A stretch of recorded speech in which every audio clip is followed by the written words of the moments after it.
Genau. Aber von dem her, für die da jetzt schnell noch dazugeschaltet sind, willkommen. Wir reden heute über allerlei Sachen, wie gesagt, zur Steigerung oder Verbesserung von der Release- und Songqualität oder von der eigenen Musikqualität. Darum, wenn ihr selber Inputs habt für die ein oder anderen Musikschaffenden da unter euch, bitte alles in den Chat rein. Egal, ob es Produktionen, irgendwelche Tricks oder Tipps, die ihr habt, wie man Produktionen kann verbessern, wie man besser texten kann. Alles, was dazu beiträgt, um seine eigene Musikqualität zu steigern. Und ich habe da gewisse Felder, wo ich jetzt werde anschauen, wo ein bisschen wild durcheinander werden sein. Aber all die Punkte, oder jetzt beginnen mit dem ersten Punkt.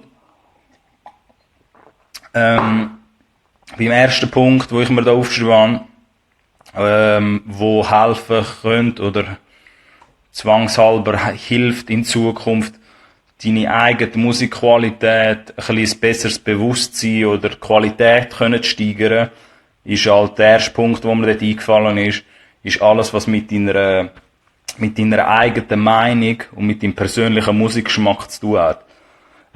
Wieso zähle ich das jetzt als einzelner Punkt da in dem ganzen Kontext? Weil, simpel gesagt, wenn es hart auf hart kommt, dann muss man am ehesten für einen selber wissen, was man geil findet oder was man als qualitativ gut empfindet bei seiner eigenen Musik. Dort gibt es so ein Stichwort in dem Zusammenhang mit der Objektivität oder mit dem Selbstkritischen, dass sicher alles, was halt jetzt eben mit Release-Qualität oder mit Songqualität für mich zu tun hat oder Musikqualität, hat auch oftmals mit objektiver, kritischer Meinung zu sich selber zu tun. Man hört so ein bisschen den Satz, oder es gibt das Saying, your own worst critic. Ramon ist auch noch da. Dein eigener schlimmster Kritiker sein. Und viele da draussen, die jetzt die Episode sehen oder mich hören, haben das sicher auch schon mal gehört. Und das stimmt vor allem im Anbetracht von der Musik oder wenn man jetzt Musikschaffender ist, dass man wie so ein bisschen sein schlimmster Feind oder sein schlimmster Kritiker oftmals ist. Und man könnte jetzt diskutieren, ob das etwas Gutes oder etwas Schlechtes ist. Ich finde eher, wenn man jetzt auf der selbstbewussten Seite ist und sich selber auch objektiv versucht zu bewerten, ist das eher etwas zu Gutes, wenn man sein eigener Kritiker ist. Da gibt's aber auch die Leute, die auch sagen, hey, schau, ich will wieso das anderen überlassen. Ich habe es aus dem Grund halt wieso da ein bisschen spezifisch vermerkt, weil dein persönlicher Musikgeschmack eine sehr grosse Bedeutung hat auch für deine Songqualität. Cool, dass ihr da noch dabei sind. Junk ist auch noch da, Nico ist auch da. Cool für die da noch einschalten. Jetzt können wir ein bisschen abgehen im Chat, Leute. Wir reden heute über das Thema, wo viele mich auch in den DMs oftmals anfragen oder mit mir Diskussionen haben. Und ihr sind die da jetzt zuschauen, sind wahrscheinlich perfekt, um die Diskussion zu führen. Wir reden darüber, wie man seine Musikqualität, seine Songqualität, /Release-Qualität kann steigern. Egal was es ist, bringen da selber Inputs, egal ob das von Produktionsseiten ist, von Textseiten, Songwriting, Mix, Mastering, irgendwie vielleicht Input, Tricks oder irgendeine andere Bemerkung, die ihr haben wollt, die helfen tut, die Songqualität zu steigern. Und das ist so ein bisschen die ganze Episode heute. Der erste Punkt, den ich eben, wie gesagt, erwähnt habe, da, ist halt deinen eigenen persönlichen Musikgeschmack, wie ich schon gesagt habe, und deine persönliche Meinung. Und ich erwähne es spezifisch auch nochmal, weil ich ganz oft sehe, dass Künstler oder Künstlerinnen da draussen irgendwie unterschwellig die Bestätigung oder das Approval bei anderen Leuten suchen. Und das ist irgendwie irgendetwas Psychologisches, wo man bei ganz vielen Künstlern, also jetzt aus der Distanz, wenn ich das jetzt so sage, kann man das distanziert verfolgen, dass man halt oftmals die Bestätigung von Externen sucht, anstatt, wie gesagt, darum geht's ja auch ein bisschen um die Songqualität dann schlussendlich, dass eher bei dir persönlich wollen suchen oder selber können objektiv dich kritisch zu betrachten. Und dass man halt das Approval, sage ich einmal, oder die Bestätigung bei anderen sucht, das kann halt auch ein Teufelskreis sein, wo sehr, sehr schwierig ist, zum später aus dem rauszukommen. Aber bringen sehr gerne auch selber da Input. ADHD da hat er geschrieben, lieber zurückhalten mit Output, als nachher hinten nachher slacken, in Stress kommen und so weiter. Guter Punkt. ADHD, finde ich auch. Der 000 Samp hat gesagt, du Musik Leute zeigen, die eine ehrliche Meinung über die Musik sagen. Sehr guter Punkt auch. Zu beiden von euren Input habe ich da nachher noch Plural Input. Ja, habe ich da nachher noch weitere Felder, die ich mir natürlich aufgeschrieben habe, aber zwei sehr gute Punkte. Genau. Aber jemand von euch hat schon ein bisschen gesagt, oder geht ein bisschen das rein, was ich jetzt auch ergänzend gesagt habe, dass ich oftmals gesehen, dass Leute halt auch von externen Bestätigung suchen. Und ihr müsst euch vorstellen, das zieht sich durch bis zu etablierten Künstlern. Das gilt nicht nur für Newcomer und Newcomerinnen da draussen.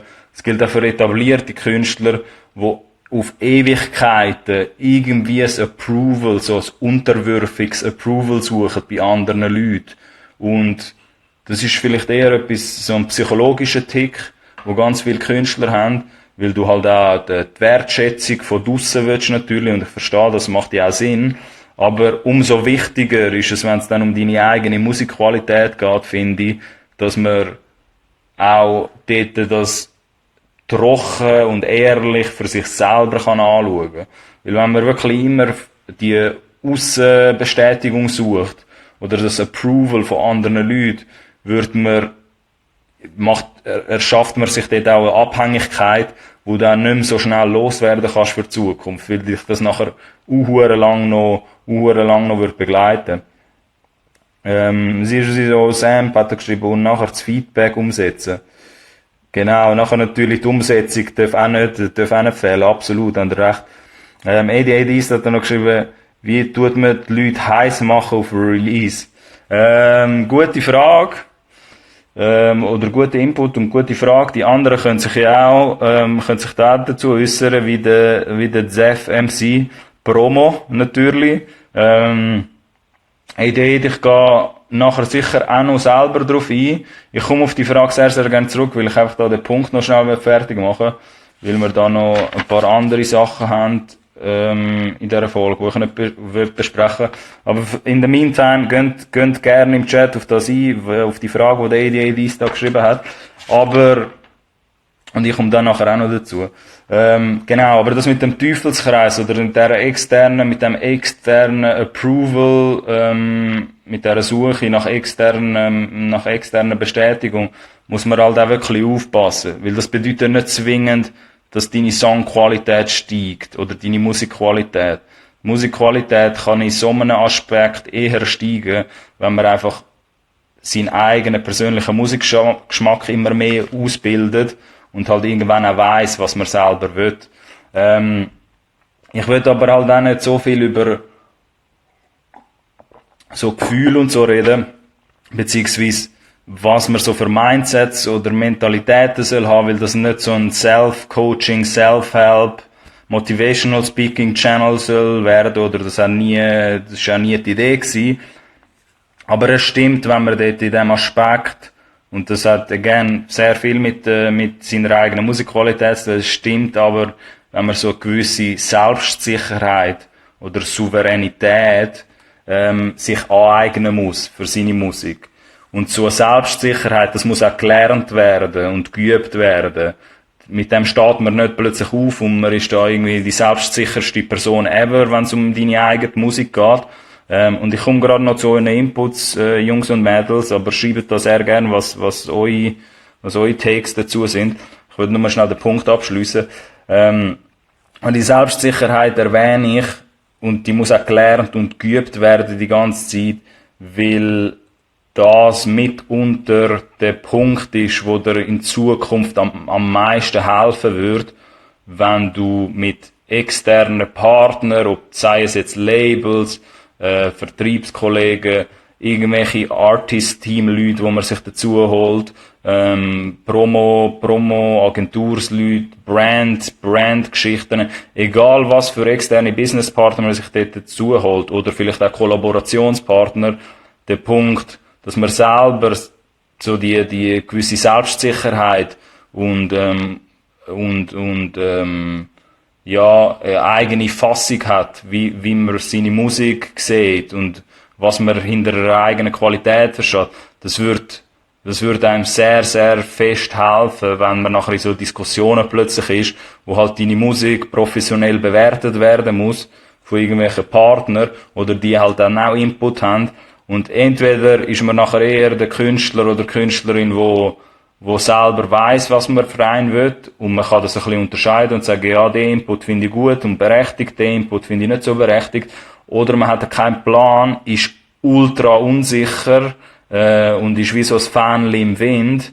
Und dann wird man sehr, sehr Mühe haben mit so Diskussionen, wenn dann plötzlich halt deine Musik eben auf einem anderen Stellenwert bewertet werden muss, weil es dann vielleicht darum geht, okay, welche Single nehmen wir jetzt? Mit welcher Strategie fahren wir? Was ist der bessere Song von zweien? Und in all dem, darum sage ich, dass mit dem persönlichen Musikgeschmack kann das halt sehr helfen, wenn man das schon früh, für die das halt interessiert und dort am Anfang sind und sich fragen, ja gut, wie kann ich meine Songqualität schärfen, oder meinen Sinn dafür ein bisschen besser schärfen, dass man dort als allererstes immer am persönlichen Musikgeschmack schaffen tut und deiner objektiven, eigenen, kritischen Meinung zu sich selber. Weil dort durch, sage ich mal so, es gibt nichts Schlimmeres für mich als ein Künstler oder eine Künstlerin, wo keine eigene Vision hat, keine eigene Prinzipien oder eine Integrität zu seiner eigenen Musik. Es gibt wirklich dort durch nichts Schlimmeres. Wenn wir mit so Leuten wie mit mir würden reden, wo bescheidenerweise halt das Glück haben, um da schon ein bisschen länger in dieser Musikindustrie ein bisschen mitzuschaffen, ist das der grösste Upturn, wo du kannst zeigen. Dass man wie so nicht selber eine Meinung hat zu seiner Musik und auch wirklich weiss, was man damit anstellen mit jedem Song. Egal, wenn ich dich jetzt fragen würde, der 7. Song dort, der Tracklisting oder den grössten Song. Von dem her, wenn es dann darum geht, persönlichen Musikgeschmack zu trainieren, sage ich jetzt einmal, oder wie man selber selbstsicherer wird, hat das, glaube ich, viel mit einfach dem Musikschaffen studieren. Man muss einfach das Musikschaffen studieren an sich. Sprich, genau oder gut auswählen, welche Quellen man sich anschaut, auch auf der musikalischen Seite. Nicht nur, wenn man jetzt so einen Podcast, einen Musikbusiness-Podcast wie das würde anschauen, sondern auch bei musikalischen, kreativen Channels, dass man sich dort die richtigen Quellen aussucht und auch qualitative Sachen in den Kopf, für den Kopf studieren tut. Das ist natürlich auch ein Muskel oder ein Skill, wo man sich halt erüben kann und aneignen kann. Umso mehr man halt selber über seine musikschaffende Karriere und seine musikschaffende Materie wiederum, nicht nur Karriere, sondern die eigentliche Materie, umso mehr man dazu weiss, umso selbstsicherer wird man auch später vielleicht in so Diskussionen sein, wenn es dann darum geht, dass jemand deine Songqualität in Frage stellen tut oder deine Musikqualität. Und wieso sage ich dort, die richtigen Quellen auswählen? Weil man halt auch Sachen falsch lernen kann. Mit den falschen Quellen kann man auch sich die falschen Sachen aneignen. Oder die falschen Sachen in so einem Fall, wenn man jetzt irgendwie, keine Ahnung, für die Produzenten und Produzentinnen unter euch, ich sag's mal so, wenn ihr jetzt als Beispiel, wenn ihr euer Know-how nur von Genius, von diesen Genius Decoded Videos euch holt, dann ist wahrscheinlich euer Produktionsstand nicht weit, das Niveau ist nicht hoch oben.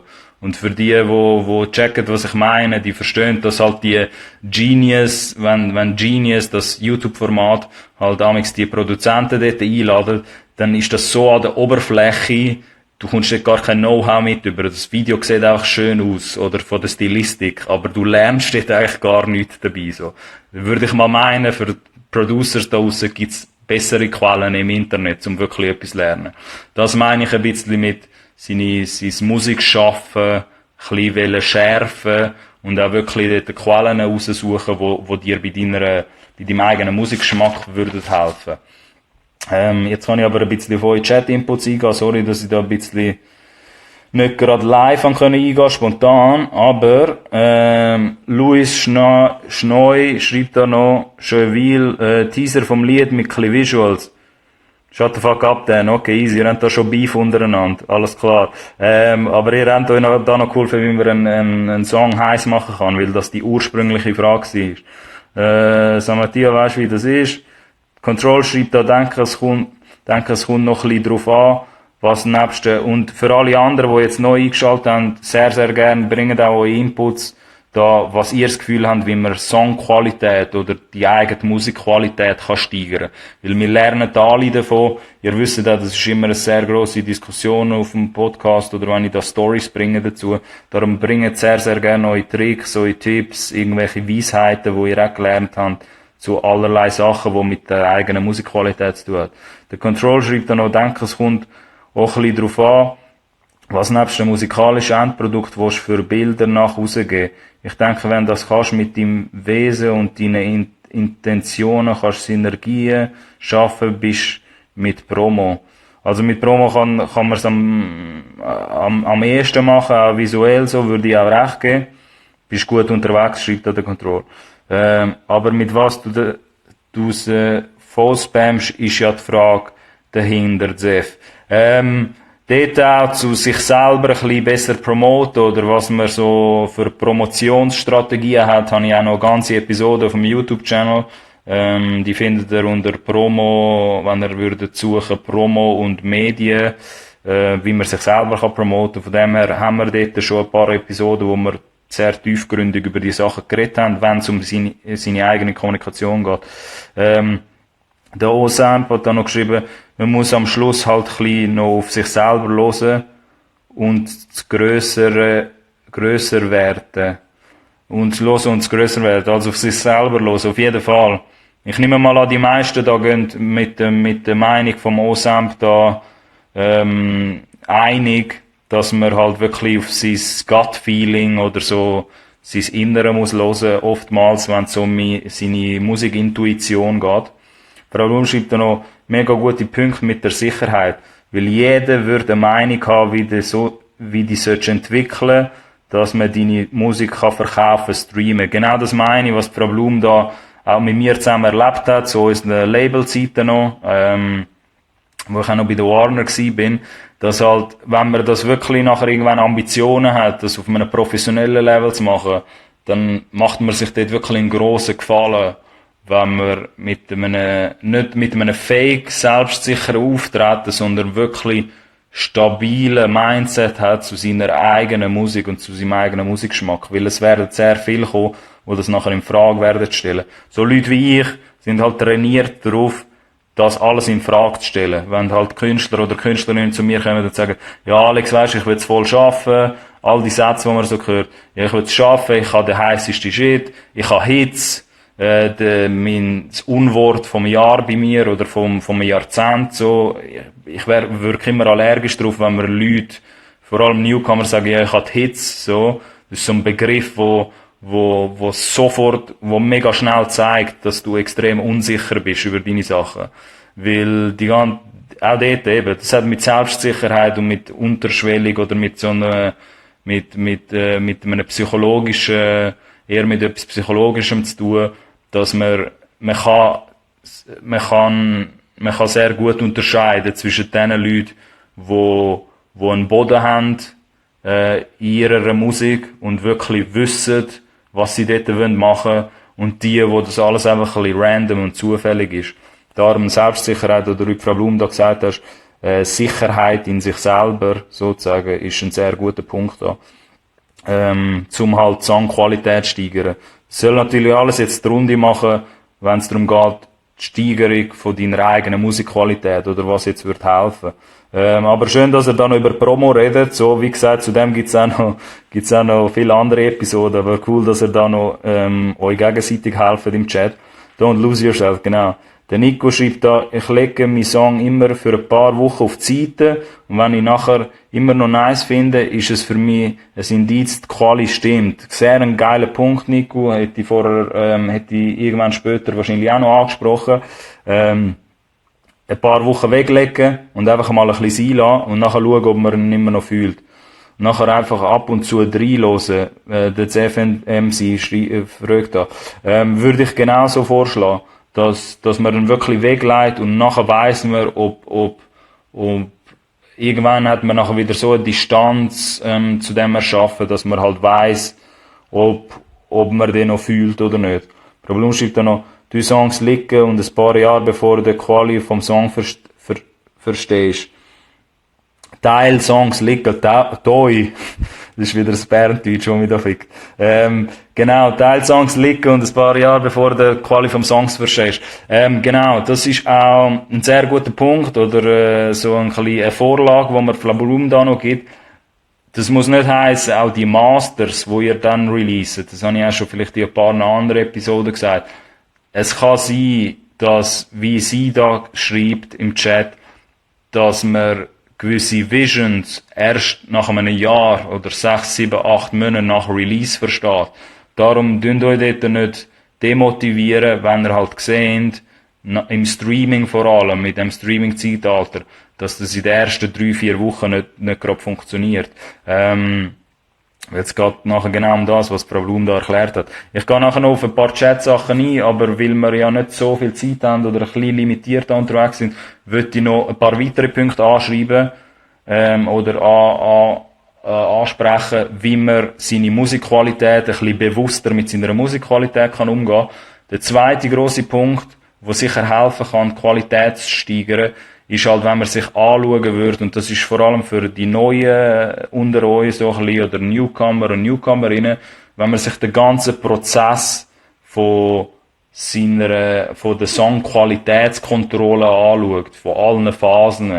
Und es gibt ja wie so verschiedene Phasen. Gewisse Leute, die Produzenten unter uns sind, verstehen das vielleicht ein bisschen besser, oder gewisse Künstler, die schon ein paar Songs gemacht haben. Aber ein Song besteht ja aus sehr vielen Teilen. Und die Teile müssen auch alle sitzen und die muss man auch kontrollieren. Oder es muss dort irgendwie eine Qualitätskontrolle stattfinden. Und das kann halt Produktion sein, Arrangement, Struktur, Vocal Performance, Toplines, catchy Melodien oder Hooks, der ganze Text und Songwriting, Mixing und Mastering. Und all die Teile müssen natürlich für einen Song nicht alle in sich selber stimmen. Aber dort kann man sich auch ein bisschen bewusster mit einem Prozess durchgehen und nicht nach Bürojob-mäßig so eine Checkliste machen. Aber wenn wir halt, für die das jetzt alles gehört haben und das Gefühl haben, ja, aber ich will mich nicht mit all diesen Teilfeldern oder mit diesen Disziplinen auseinandersetzen, dann dürfen wir all denen sagen, dass man die Ambitionen hat, das irgendwann einmal auf einem professionellen Grad zu machen oder zu den Besten gehören in seinem künstlerischen Feld. Weil genau dann geht es halt darum, dass man all die Teilfelder, dass man dort auch wirklich Qualitätskontrolle betreibt und sich halt anschaut als Beispiel, ja, stimmt halt mein Arrangement, meine Struktur für den Song. Oder könnte man da noch etwas optimieren? Oder die Vocal Performance, der Take, wo ich gemacht habe mit der Tonalität, würde ich das genauso aussprechen oder nehme ich es vielleicht nochmal auf oder wie ein paar da gesagt haben, lasse ich den Song nochmal schnell auf die Seite, gehe am nächsten Tag nochmal an und tue einen frischen Take aufnehmen. Das sind alles so Sachen, wo man viel bewusster vielleicht auch mit dem kann umgehen und wo man nachher wird merken, wenn man vielleicht einen eigenen Prozess, weil viele, die dazu schauen, die selber Musikschaffende sind, bin ich mir sicher, haben selber auch so ein bisschen eine Qualitätskontrolle, eine eigene Songqualitätskontrolle, wo man macht. Wie in so einer Fabrik geht der Song nachher durch verschiedene Phasen durch und dort ist es halt wichtig, dass man einfach ein bisschen versteht, aus welchen Teilen oder Einzelkomponenten ein Song besteht und dass man dort sich, wenn man merkt, okay, man ist halt in der Text- und Songwriting im Feld, in der Disziplin, ist man nicht so gut, dass man halt dort nochmal über die Bücher geht. Und der ganze, darum nenne ich es auch als einzelnen Punkt, der ganze Songprozess oder Songqualitätskontrolle, mit dem kann man einfach ein bisschen bewusster umgehen. Ich will da jetzt nicht spezifisch noch reingehen, was es alles für Möglichkeiten gibt. Das ist vielleicht eine andere Episode mal. Aber für die da im Chat, die zuschauen, könnt ihr sehr gerne auch da Input geben, weil ich mich so ein bisschen gefragt habe, wie kann man dann gewisse von diesen Disziplinen, die ich da jetzt aufgezählt habe, verbessern, explizit, wenn er selber Input hat dazu, ob das jetzt Produktion ist, wie gesagt, Arrangement, Struktur, Vocal Performance, Toplines, habe ich mir da aufgeschrieben, catchy Melodien oder einfach irgendetwas, wo catchy ist oder einen Hook hat, Text, Songwriting oder Mixing und Mastering, wenn ihr irgendwelche Inputs selber habt, wie man das könnte verbessern, dann sehr gerne für alle Zuschauer, bringt das da als Input im Chat rein.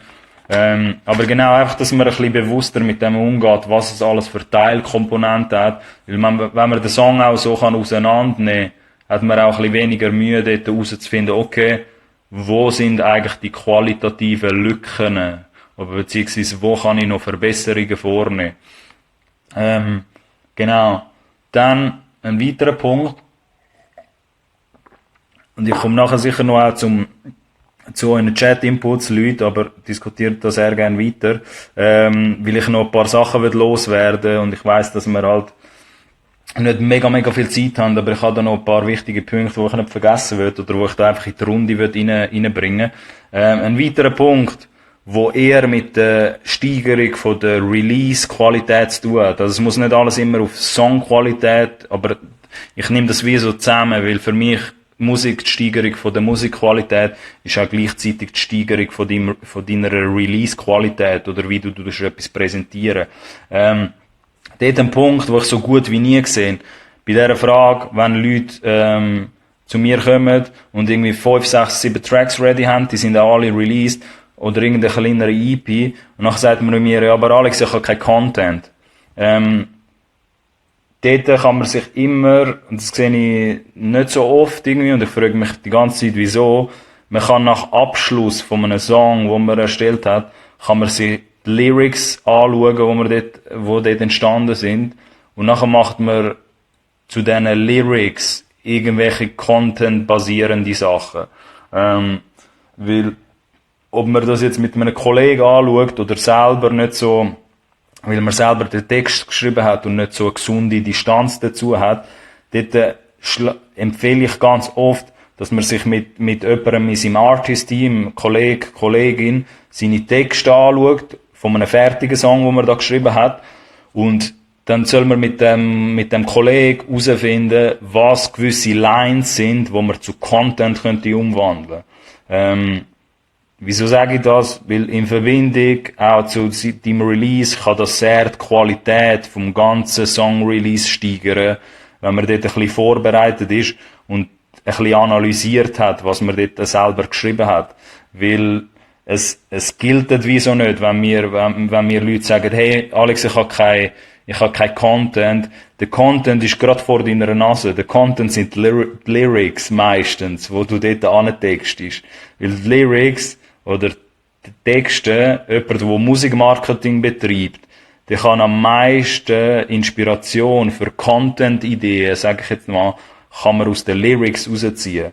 Und es ist eigentlich ultra obvious, für mich jetzt zumindest, für viele vielleicht, die das zum ersten Mal gehört haben, noch nicht so, aber darum erwähne ich es, weil es so obvious ist, und trotzdem viele das gar nicht machen. Darum dort ganz pragmatisch schlage ich euch vor, wenn ihr einen Song fertiggestellt habt und ihr seid zufrieden mit dem Song, oder der Song ist zum Beispiel schon released, weil die Frage höre ich auch ganz oft, ja, was soll man jetzt für Content dazu machen?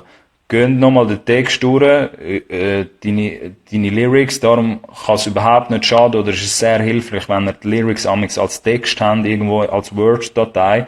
Und die gehen ihr entweder mit jemandem in deinem Camp durch, wo das ein bisschen distanzierter kann anschauen. Und die Person soll dir dann zum Beispiel sagen, welche Lines sie most memorable findet, sagt man im Englischen, welche am einprägendsten ist oder welche man sich am meisten merken tut. Egal jetzt, ob man aus dem Hip-Hop-Kuchen kommt oder in anderen Genres, das geht mit jedem Genre, was ich da erkläre. Und dann macht man die Lyrics, flippt man die, tut man die irgendwie umwandeln zu Content. Ihr müsst euch vorstellen, so denken Leute meistens, die das professionell machen, sag ich mal, das Musikmarketing-Ding.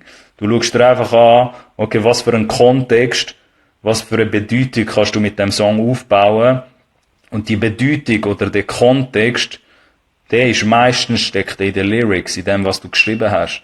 Ich weiss ja gar nicht, wieso Leute sich dort das Bein rausreissen, zum 7-mal um die Ecke zu denken, wenn die Content-Ideen gerade vor deiner Nase sind. So, das ist jetzt ein einzelner Punkt für mich, wenn es darum geht, wie man seine Release-Qualität kann auf einfache Art steigern. Dann ein weiterer Punkt, wie man sicher seine Musikqualität ganzheitlich kann steigern, aber das wissen viele von uns schon, sind Testgruppen, die man erstellen kann, wo halt alle so ein bisschen vielfältige Ansichten haben. Eine Testgruppe ist auch so ein bisschen, kommt eigentlich aus dem Marketing ursprünglich, dass man sich einfach eine Gruppe von Leuten zusammensucht, wo halt deine Songs nachher kann bewerten für dich oder wo du kannst Feedback reinholen. Das ist eigentlich etwas sehr Einfaches, aber dennoch gilt es da natürlich zu erwähnen, so in Verbindung zu der Episode. Und viele von euch werden das wahrscheinlich schon machen. Dort für die das noch nicht ausprobiert haben und sich so eine Testgruppe erst noch am Zusammenstellen sind, dort ist es einfach ein wichtiger Punkt, finde ich, wo man muss erwähnen, dass man dort nicht unbedingt blindlings einfach seine 3-4 Homies oder seine 3-4 Girl-Grüppli fragen tut. Weil meistens sind deine Freunde oder deine Freundesgruppe, die denken alle genau gleich. Das ist jetzt nicht Faustregel, aber in den meisten Fällen, sage ich mal so, sind deine persönlichsten Freunde oder dein Freundeskreis denkt sehr, sehr ähnlich, alle zusammen. Und es wird wieso nicht, von dem wirst du halt auch nicht so schlau, weil es wird wieso nicht vielfältige Meinungen dort haben. Also wenn auch immer du so eine Testgruppe machst, soll es ein bisschen verschiedene Leute sein, die auch tatsächlich verschiedene Gedanken haben und so ein bisschen andere Perspektiven. Genau, jetzt kann ich wieder noch mal ein bisschen drauf eingehen, was ihr da noch alles Schönes geschrieben habt und nachher bringe ich sicher noch ein paar Sachen. Oder vielleicht mache ich noch da ganz kurz weiter. Nochmal zum Songs weglegen. Gut, okay, ihr seid da ja sowieso noch am Diskutieren. Ich kann noch ganz schnell weitermachen und dann in den letzten 10 Minuten gehe ich noch auf eure Sachen ein. Ich hoffe, ihr nehmt es mir nicht übel, weil die Episode, auf die habe ich mich auch recht gefreut und ich habe da recht viel aufgeschrieben da im Skript und ich würde das auch alles noch in den letzten 20 Minuten da auch reinpacken. Aber ich würde das auch möglichst interaktiv machen. Von dem her bringen da sehr, sehr gerne euren Input, dass andere das im Chat sehen können.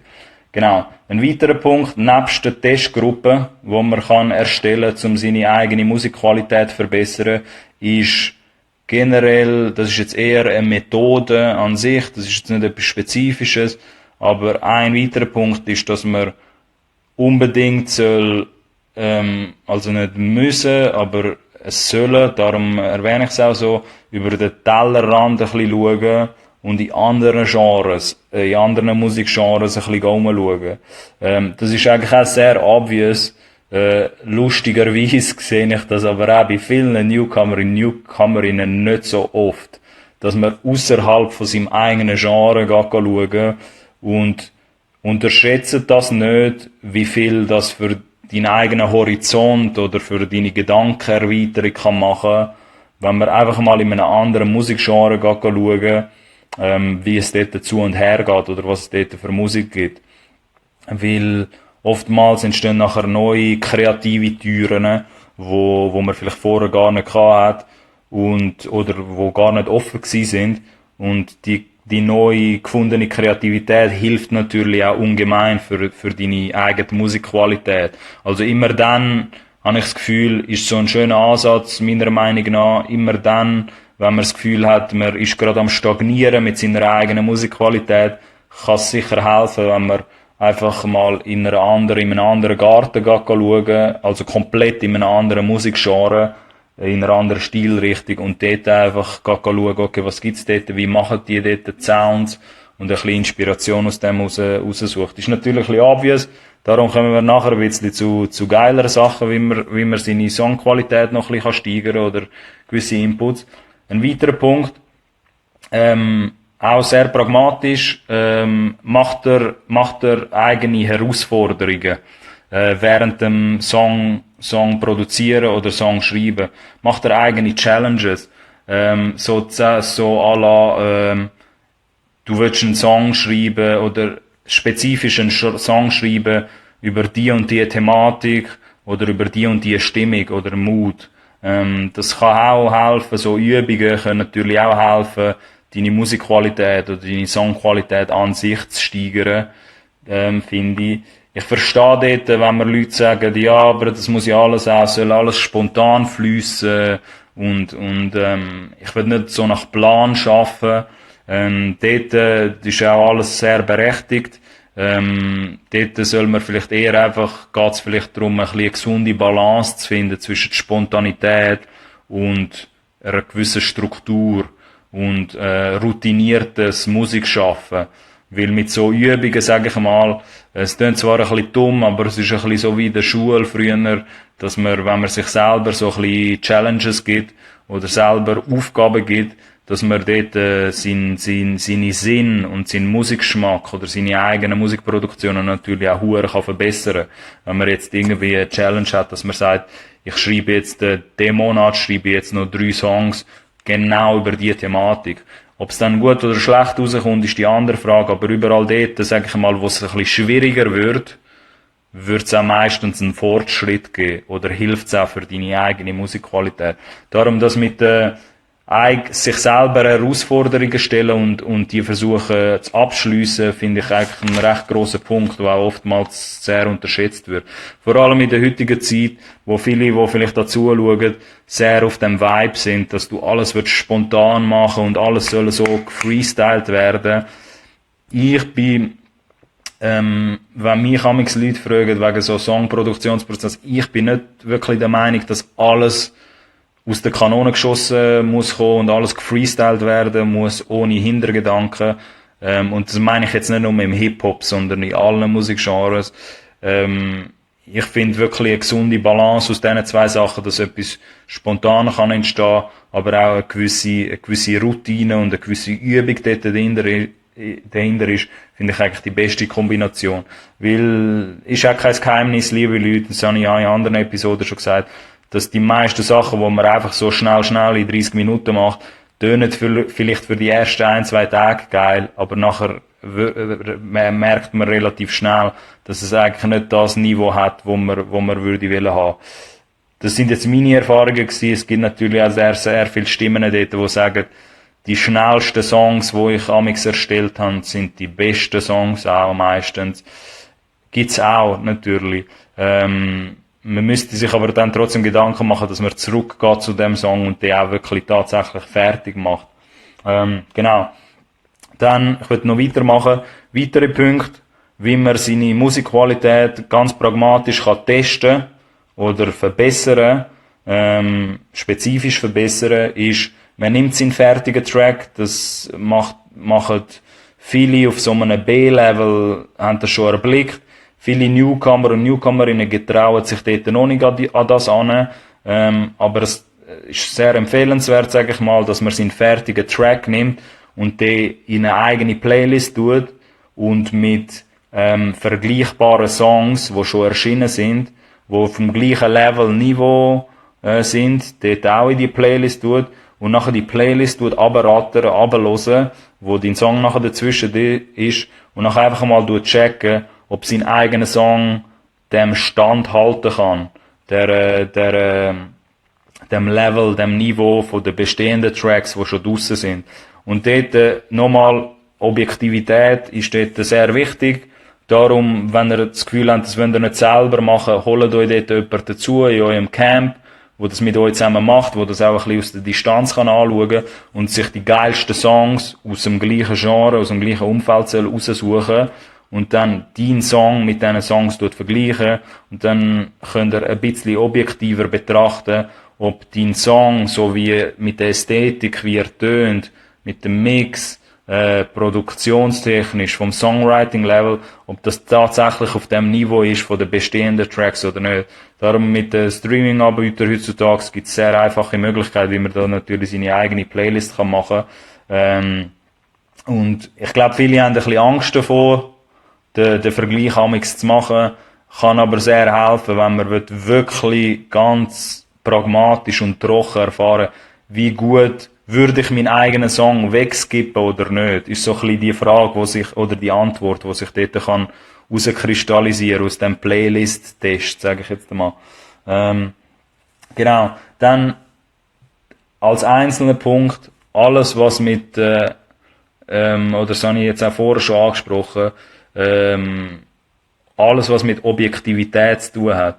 Den Begriff nehme ich als einzelnen Punkt da, wenn es um deine Musikqualität geht, weil Objektivität wie so ein bisschen das A und das O ist, oder eine kritische Meinung, und das kommt halt aus einer gewissen Objektivität, ist das A und das O bei so Musikqualität, Qualitätsdiskussionen. Wenn man jetzt mit anderen seine Musikqualität würde besprechen oder selber für sich herausfinden, wie man seine Songqualität steigern, dann kann ich wirklich jedem nur ans Herz legen, dass man dort bedingungslos versucht, eine gewisse Objektivität und eine kritische Meinung sich selber einzutrichtern oder die Leute auch um sich herum. Und ich erwähne das nicht nur so beiläufig oder tue das ja auch extra als einzelnen Punkt erwähnen, wenn es in Verbindung stehen soll zu der Musikqualität, weil, und ich weiss, dass es mag sein, dass es obvious tönt, aber Objektivität ist mitunter das Schwierigste, was man finden kann, in dem ganzen Musikgame.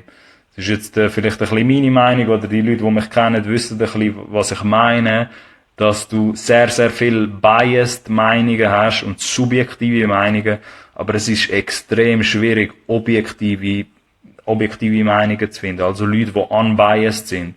Und auch ein selber, man ist ja nicht befreit von dieser Regel, dass man biased werden kann, oder es ist halt der englische Begriff dafür, aber es ist einfach der Unterschied zwischen Objektivität und Subjektivität, ob man etwas neutral anschauen kann. Aber auch dort ist halt, es ist wichtig, vor allem wenn es dann um so Testgruppen geht, die ich schon erwähnt habe. Es geht nicht unbedingt darum, dass du möglichst viele Leute abfragen, weil vielleicht ist man dann auch nicht schlauer. Es geht darum, dass man Leute abfragen tut, die bedingungslos objektiv zu dir sind. Und ich sag mal, wie findet man die Leute, die bedingungslos objektiv zu dir sind? Das sind meistens nicht Leute, die in irgendeiner Form von dir profitieren, indem sie dir das Feedback geben. Sprich, Leute, die erwarten, dass man sie nachher sharen tut auf Social Media, sind vielleicht nicht die besten Leute, die man fragen sollte, was sie zu deinem Song halten. Weil die haben auch eine gewisse opportunistische Ader, dass sie einfach ein Zuckerli zurückwollen für das Feedback, das sie dir geben. Darum wird das Feedback in den meisten Fällen nicht objektiv und neutral sein. Meistens sind das eher Leute, die dir eine neutrale Meinung geben, die mit deiner eigenen Operation gar nichts zu tun haben, aber trotzdem etwas von der Musik, ein breites Verständnis haben zu der Musik und wenn möglich eine professionelle Meinung dazu haben oder gewisse Referenzwerte haben, wo du weißt, okay, die haben ein breites Verständnis über die Musiklandschaft Schweiz und können dir dort auch wirklich ein Feedback geben. Aber auch dort, in sich selber, ist immer die eigene Meinung oder seine eigene Objektivität, die man da kann schärfen und wahren, ist immer noch das Wertvollste, was du kannst haben. Weil vor allem in Zeiten, wo man vielleicht nicht so weiss, wo man jetzt weitermachen muss oder was einem an den Songs noch fehlt, kann es sehr, sehr hinderlich sein, sage ich mal, für deine eigene Songqualität, wenn du in deinem Camp nur Ja-Sager hast, oder in deinem Camp einfach Leute hast, die nicht verstehen, wie Musik eigentlich tatsächlich, also so nicht ein Empfinden, ein richtiges Empfinden haben für Musikproduktion oder für auf welchem Niveau das soll sein, und B, dir auch nicht eine ehrliche Meinung vielleicht durchgeben wollen, weil sie deine Gefühle nicht verletzen wollen oder weil sie in dem Camp noch bleiben wollen und wenn nicht, dass irgendwie Beef entsteht oder so etwas. Darum, in den meisten Fällen sind das sehr subjektive Meinungen und das bedeutet nicht, dass die schlecht sind oder schlechter, aber man soll halt vor allem versuchen, auf eine objektive, kritische Meinung für sich selber zu kommen. Genau. Aber dort für zwischendurch, ich komme nachher vielleicht nochmal online, wenn es jetzt nicht mehr recht für die letzten 10 Minuten, ich habe da noch 1, 2 Punkte, aber bringt sehr, sehr gerne noch euren eigenen Input noch für den Chat, was ihr das Gefühl habt von euch aus, was die Musikqualität könnte steigern oder seine eigene Songqualität. Ich rede dann natürlich nicht nur über spezifische Sachen, sondern teilweise auch über gewisse Methoden oder Einstellungen und Ideen, wo auch keine komplette Liste soll darstellen, weil das Thema könnte man ja noch 1000 Stunden weiterziehen. Aber dort noch 2 Punkte, wenn ich die noch schaffe. Einen, wo auch deine eigene Song- und Release-Qualität kann steigern, ist, gib dir selber mehr Vorlauf bei deinen Releases. Was heisst das? Oder wieso sage ich das mit dem Vorlauf? Der eigene Vorlauf, den man sich gibt, oder die Vorbereitungszeit, bevor ein Release draussen ist, ein Song, steht sehr, sehr fest in Verbindung mit deiner Release-Qualität oder mit deiner Musikqualität. Weil es geht darum, die Sache ein bisschen zu entschleunigen und sich selber ein bisschen mehr Zeit und Geduld zu geben bei dem Ganzen, wo auch ultimativ deiner Qualität zu tragen kommen oder auch helfen wird. Ich sage mal so, in dem Kontext, die ganze Social Media Hektik für die Leute, die jetzt da finden, hey, was meint er genau? Ich sag's mal so, die Social Media Hektik ist eine Lüge. Sprich, da aussen wartet niemand auf eure Songs. Ich sage das jetzt nicht abwertend, aber niemand da aussen wartet auf irgendeinen Song von irgendjemandem. Schon gar nicht heutzutage, wo du so eine Flut hast an Songs. Sprich, in den meisten Fällen hast du alle Zeit von dieser Welt, um das auch richtig vorzubereiten und auch an deiner Qualität dran arbeiten und das nicht rausrushen. Weil was ganz oft natürlich siehst, ist, dass über Social Media dir irgendwie 5 bis 10 Leute in der Story gerade sofort eine Reaktion geben und man hat nachher das Gefühl, man muss das am gleichen Tag, muss man den Song raushauen. Aber meistens ist das eben das Glücksgefühl, das man bekommt, haltet nachher für 1, 2 Tage, wenn man jetzt so einen Song-Release würde rushen und nach diesen 2 Tagen erkennt man, man hätte jetzt können, das ist jetzt ein bisschen halbherzig gewesen, wie man den Song gedroppt hat, weil er ist so ein bisschen halb fertig gewesen. Und man hat einfach in das reingefüttert, die Schnelligkeit von Social Media. Und wenn man dort wirklich seine Qualität, seine Release-Qualität effektiv steigern und auch seine Songqualität, macht man sich am besten den Gefallen und plant man sich mehr Vorlaufzeit ein vor seinen Releases. Das hat nicht nur etwas mit Organisation und Planen zu tun, sondern auch, dass man dort wirklich nicht so in den Gedanken reinfüttern, dass so, 3 Leute haben mir kommentiert, ich drop den Song gerade heute Abend, auch wenn der zweite Verse noch nicht richtig fertig ist. Ich nehme mal an, ihr versteht, auf was er raus will, wenn es dann ein bisschen um die Qualität geht. Weil das mit dieser Hektik, ich weiss halt nicht, wo die herkommt, wäre eine andere Diskussion, aber die Hektik besteht eigentlich nicht effektiv. Die existiert nicht. Das ist alles nur Placebo wegen diesen Social Media Impuls, die man da bekommt. Und man muss auch nicht in das reinfüttern. Genau.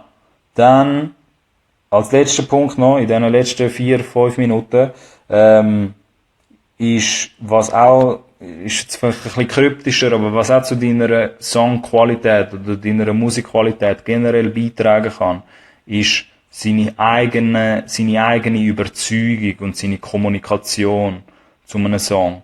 Weil ich sage mal so, man muss selber von seinem Song am meisten überzeugt sein und auch gewillt sein, den regelmäßig und mehrfach an potenzielle Hörer da draussen zu kommunizieren, immer und immer wieder, bis sich die Wahrnehmung, die Aussenwahrnehmung ins Positive ändert. Weil wenn du als Musiker oder Musikerin nicht an deinen eigenen Song glaubst, wieso soll ich dann als Konsument an die Qualität von dem Song glauben? Versteht ihr ein bisschen, was ich meine? Oder für die das jetzt noch da mitbekommen? Man muss selber ein bisschen daran glauben, weil die Energie tut man natürlich auch gegen aussen strahlen. Und ich würde mich als Konsument natürlich nicht interessieren für einen Song, wo ich sehe, dass der Musiker oder der Künstler, der das released hat, sich nicht einmal richtig dafür interessiert.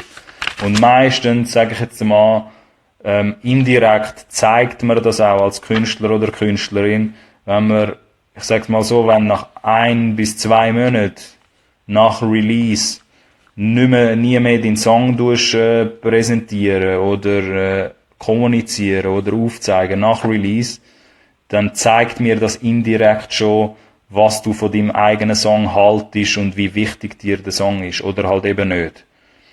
Dort geht es halt auch natürlich um die Objektivität und die kritische Meinung, aber darum meine ich, der Punkt an sich, dass man wirklich selber überzeugt muss sein über seine Songs, das macht sehr, sehr viel aus, auch mit der Kommunikation, wie du einen Song kommunizierst.